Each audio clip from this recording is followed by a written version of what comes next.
All right, have you ever started going on vacation, started packing, and you realize that you put your entire closet into the suitcase? Well, that isn't very smart, and I think you need to learn the fine art of packing if that's the case. So today I'm going to demonstrate how to pack light and how to pack right, just like this man over here. I want to do this based on the credibility of the fact that I love to travel and I have some experience doing it. So I'm going to talk about why I have experience, why I feel we need to pack light when we travel, the styles in which go about, packing right for the right occasions, and I'm going to demonstrate how we do it. So when it comes to the background of my traveling experiences, I have a family that lives in the Midwest. I moved here from Wisconsin last year, and I kind of decided to move here where my best friend lives, and because of that I travel back and forth. And I've had a really bad issues with airports, with carrying big luggages and paying so much more for fees because of that, and just kind of packing things I don't use.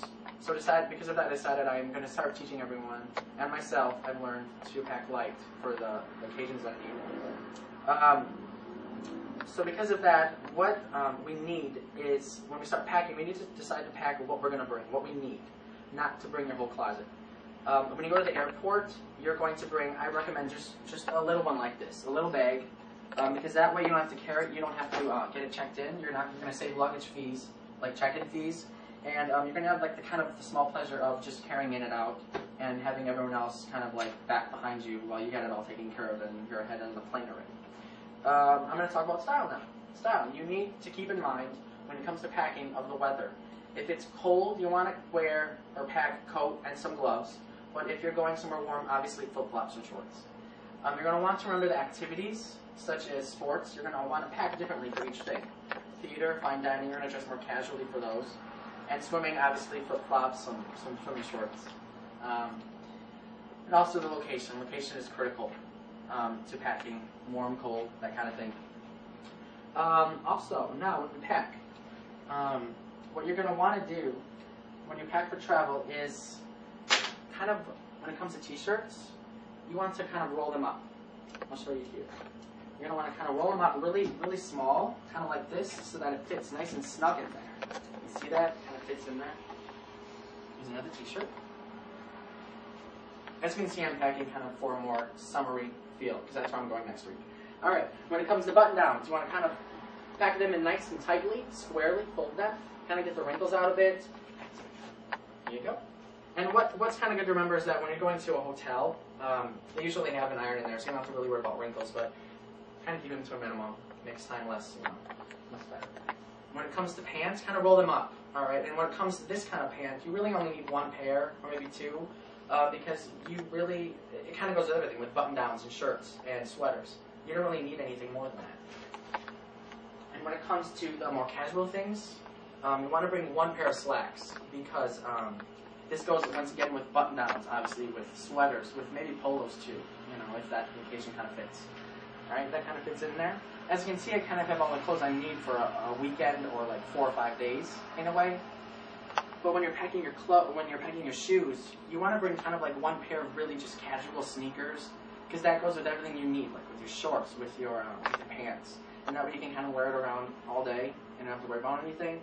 But when you pack your socks in, I recommend putting them in your shoes, because that saves space, and you don't have to really worry about losing them if you have to open up your luggage. And one of the last things when it comes to shoes is I'll obviously bring a casual pair of shoes. You know what I mean? The last thing I'm going to talk about is when you go to an airport, you need to get checked in, and if you bring toiletries, the rule is 3-1-1. It's 3 ounces of all these toiletries. Obviously, you put some shampoo in a little 3-ounce bag. Put it into a 1-quart bag and kind of seal it up. And when you get that in, you really only need to bring 1 bag. It's a 3-1-1 rule. They recommend 1 bag because more than that takes too much time to check it. All right. So I just usually slide it in. It takes time, or it doesn't take time. When you get into the checkout, what you do is that you just simply pull it out and you're good to go. And so basically, as you can see, I'm able to pack everything lightly for a whole vacation. It saves time, I save money, and because of that, I feel that I'm going to have an amazing trip. So enjoy your time. Cool. Does anyone have any questions? This one's going to be hard to ask questions about, I know that, but questions, let me know. When you're traveling, you have that one bag that you're carrying on there, but you can still bring like a purse or a laptop bag with you, right? Yes, you can, especially for the ladies, because I'm a guy, obviously I'm not really going to need all that extension stuff or like or whatever the girls use. I'm not going to need that stuff. But if you need to, you can always just bring another bag, and you don't really, it's easy to check in too. You know what I mean? So you don't have to really worry about that. Mainly what I wanted to talk about was demonstrating how to pack clothes, because that obviously is a bigger thing. You know what I mean? Because I don't feel that it's needed as much to bring a curling iron as it is clothes, because clothes are more of a necessity. So that's why I wanted to talk about it. Anything else? So ideally, this is great for like a long weekend, for yes. something that's going to be a more extensive vacation. Yeah. Do you have any further recommendations? Well, if it's going to be longer, the good thing about it too is that if you're in a hotel, what you can do is you can get it dry cleaned. That's one option. But if you're going to be for a longer thing and you need to bring more clothes, you can obviously bring a bigger bag, but you're going to be paying the baggage fees. You know what I mean? But like I said, I think I showed enough to be able to bring sweaters, to bring pants, one thing of each, some clothes, or some t-shirts, some button-downs. I was able to bring all that and pack it all in. You know what I mean? And I feel that that's able to get you through what you need. So, but I think that if you're going for an extended stay, you're obviously going to need to bring something bigger. This is more for like a getaway for a few days. So it's packing light. All right. Anything else?